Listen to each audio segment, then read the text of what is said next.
I'm attorney Ryan Russman. At this point, a roadside arrest for DWI has occurred.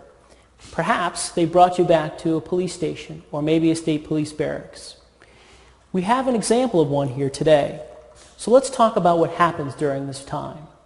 One of the first things that the officer will do is ask you a number of questions about your background, your name, date of birth, address, social security number. Those are what we call booking questions. At this point, they will also begin to ask you questions about whether or not you want to take a breath test or a blood test. And they will review with you a form that sets out your rights and obligations and whether or not you wish to follow one procedure or another. Once you've made that decision, whether to take a breath test or whether to refuse, they will continue with the booking process.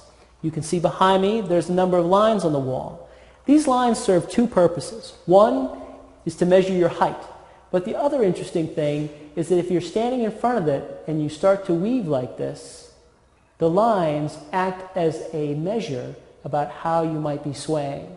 One of the small little details that you might not have been aware of when you were in the police station. Now, once they've taken your photograph, that information is put into the police report, as well as that biographical information I asked you about.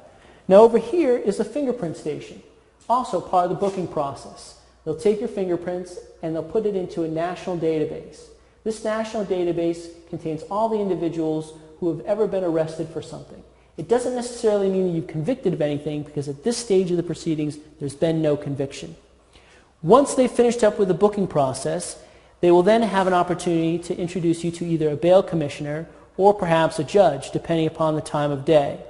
At this point, a bail commissioner is most likely the common route.